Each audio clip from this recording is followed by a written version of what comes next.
Please again, check your cell phones. You got everybody ready? Everybody in?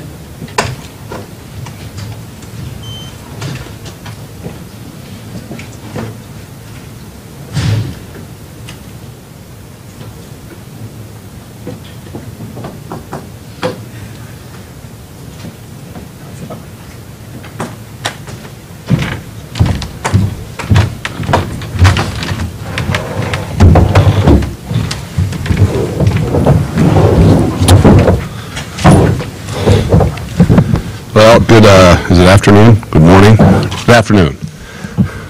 I don't even know what day it is right now. Dirk and I both said a lot of things about Vita last night, and we're still obviously very excited about it. You know, to have a guy of his size and athleticism and power and all those things are great, but to have a guy of his character and football character, the kind of guy that we're putting a strong emphasis, always have, but even stronger emphasis on getting, just is more than icing on the cake. Vita's the type of guy that you, as a general manager and a head coach too, but as general manager, you dream of getting in terms of his ability and then what he brings in his character too. So with that said, I'm going to turn it over to Vita, say a few words.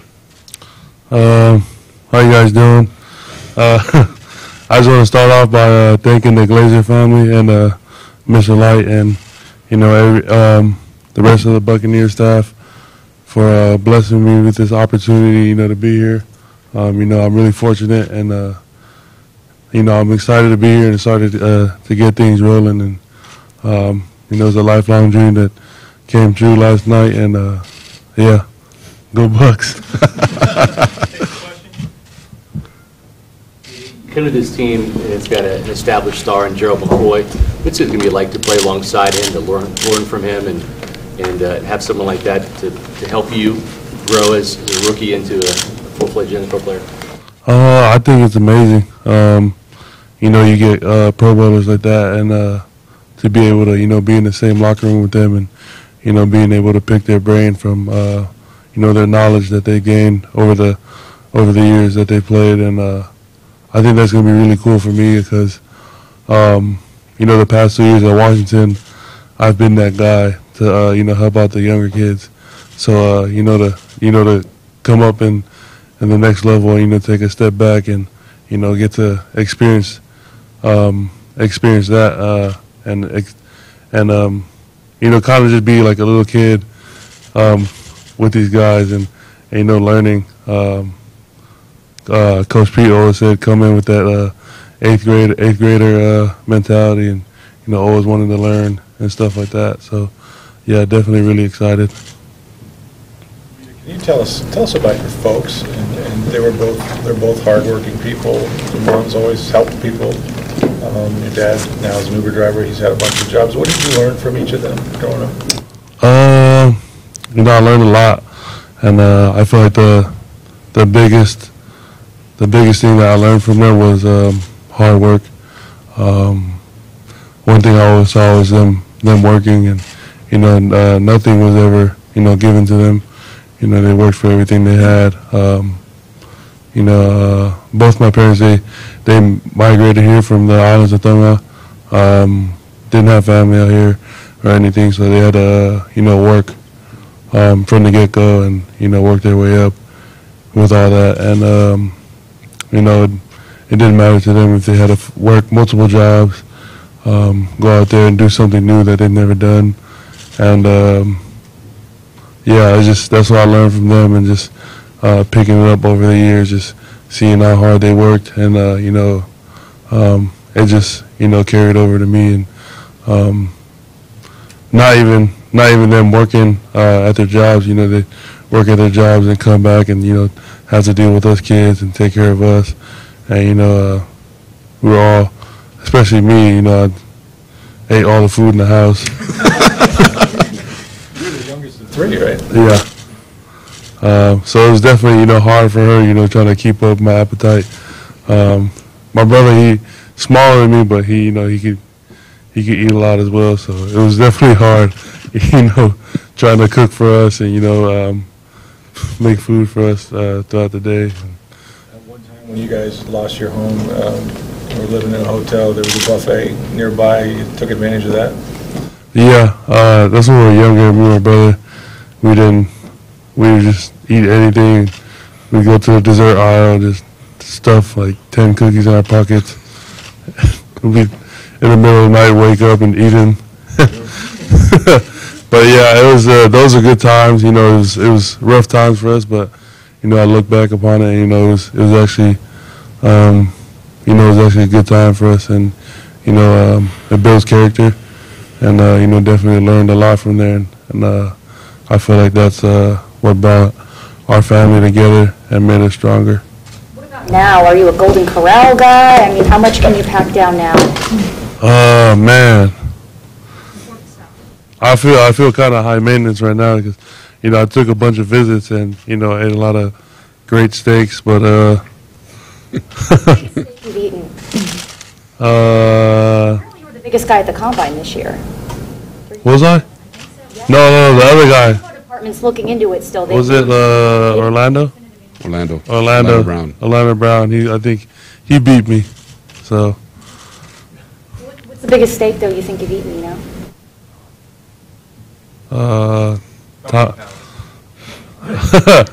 Probably like 30 ounces. Yeah. In one sitting? He ate the old 96er.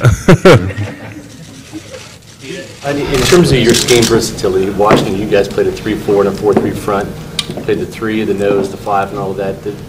How much of that is an asset coming to this level, having experience playing across the board in multiple schemes and multiple positions? I feel like that's definitely really helpful. You know, with the staff back at Washington and what they did with us. You know, because when I first made that transition to play 3 and play D-tackle, it was kind of difficult for me because, you know, things go at a different pace. As playing a 0 tech, everything happens faster. But when you move outside to 3 technique, the play takes a little bit longer to develop. So, you know, you got to figure out the different speed, the game speed of each position. So, you know, it's definitely helpful just to you know, get to experience and play all those positions. So, you know, I'm really, you know, blessed to have Coach Malloy come up and, you know, give us the opportunity to, you know, play across the board. One thing we've heard a lot from these two guys standing next to you this offseason is the importance of having guys who are resilient in this locker room. That's been a focus for them this offseason. What does the word resilience mean to you?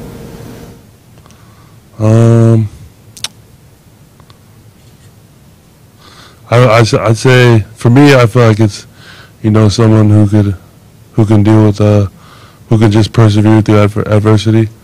You know, I feel like that's what this sport, this game of football, you know, it teaches all of us how to deal with adversity, and you know, it carries over into life. And you know, I always go back and relate it back to you can't dwell on one play, because if you dwell on the last play that you messed up, then you're just gonna keep messing up. And same thing goes for life. You get a mistake, you make a mistake, and you know, you keep thinking about it, you're just gonna, you know, stay in that hole. So, you know, you just got to dig yourself out and, you know, hope for the best, and, you know, keep striving for the best. You knew the Bucs were interested in you, but how relieved are you that the process is over? And how much did you know about the Bucs before they drafted you? I'm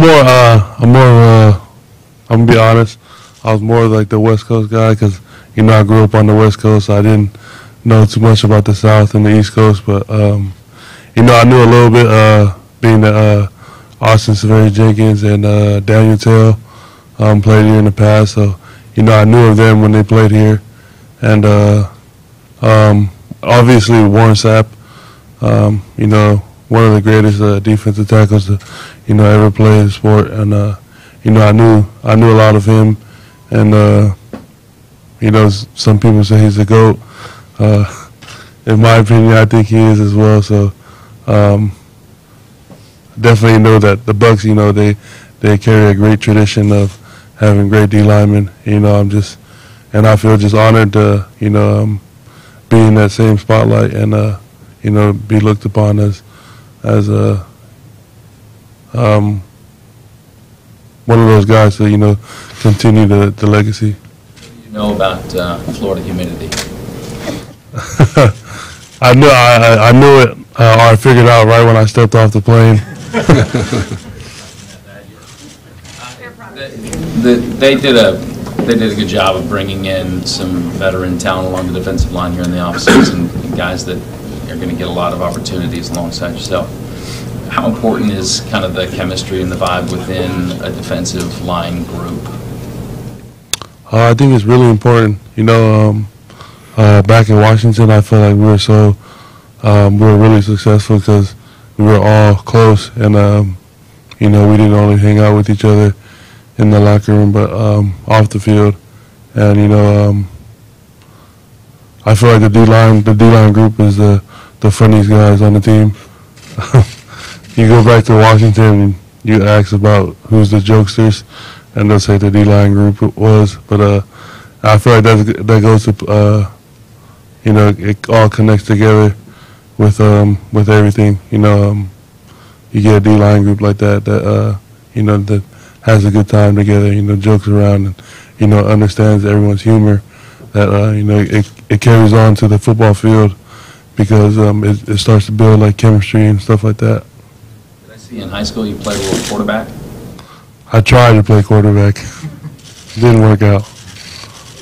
You drafted defensive tackle in the first round, but he does have running back experience in high school. Would you ever consider goal line carries for the big power back here? Well, to see, he looked pretty good when he was doing it. The tape I watched. Last guy I had like that was high school running back playing D-line is Terrell Suggs, and his career's worked out pretty good. Were you inspired at all? There's a lot of Polynesian players that have made it to the NFL through college, and did you follow them? Did it make you feel like, this is something I could do too, or any inspiration from any of them? Definitely, being Tongan or Pacific Islander, definitely, you look up to those guys, and it just, you see those guys, and being of that descent, you see the Halotis, and the Troy Palomalus, the Junior Seals, and the guys like that, you see them make it, and you just sit back and if they made it, I probably have a chance too. So, that's why I feel honored as well, and I feel like the younger community and the Tongan culture, and not only Tongan, but the Samoan culture as well. That they see me, and hopefully I'm a inspiration to them, that they may get motivated and continue to work and strive for or to be in this position. Bucs fans can look at your film and see what a great player you are on the field. What do you want them to know about you that doesn't show up on that film? I say, I'm just, someone who's really playful and charismatic, away from the football field.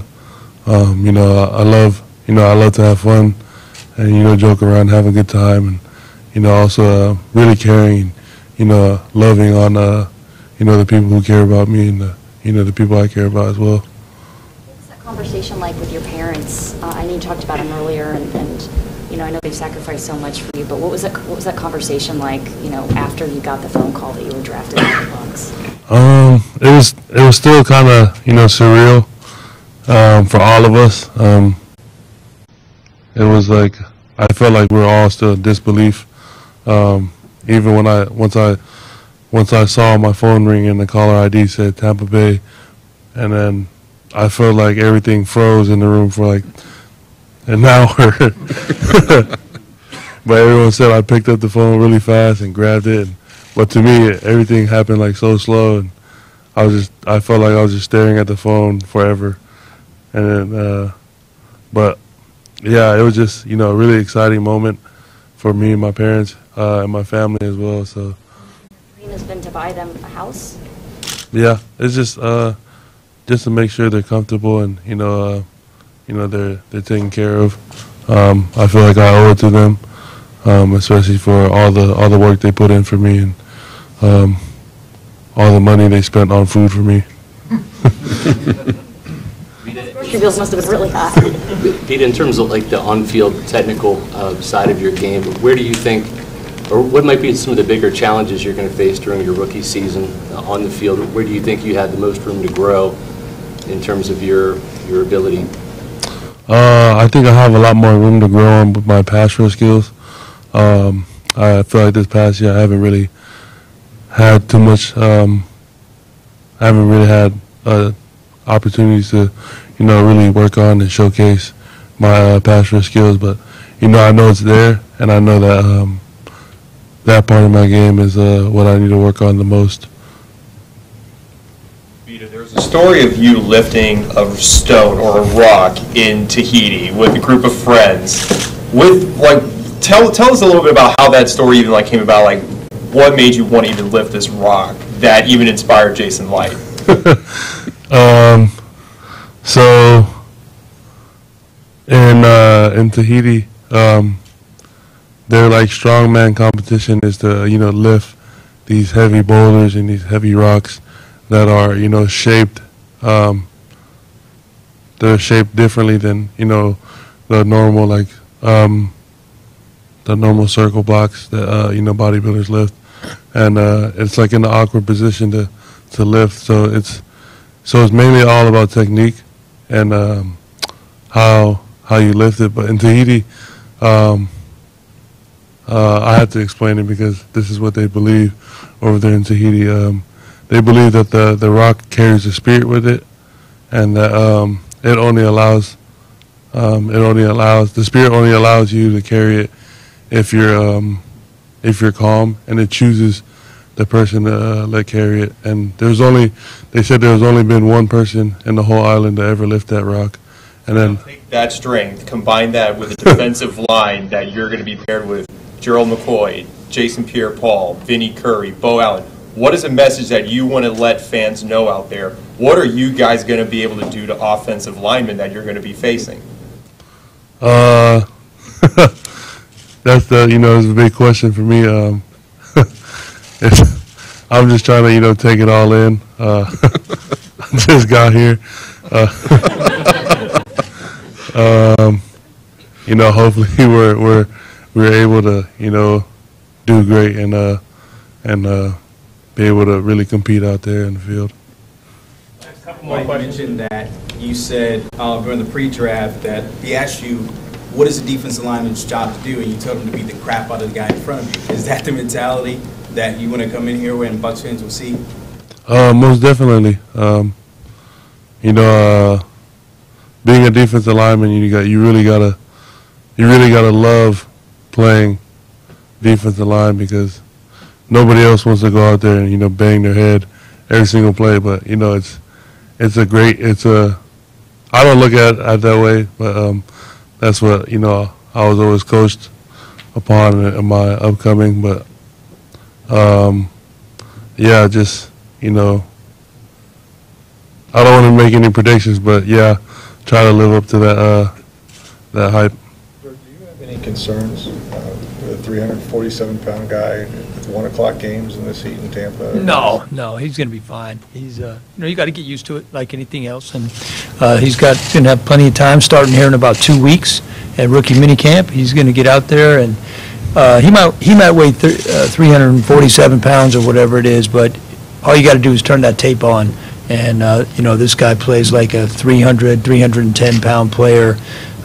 Unbelievable athleticism for his size. They've already talked about his power and his quickness, but just turn that Washington State game on if you don't think he can pass rush. Just watch that tape.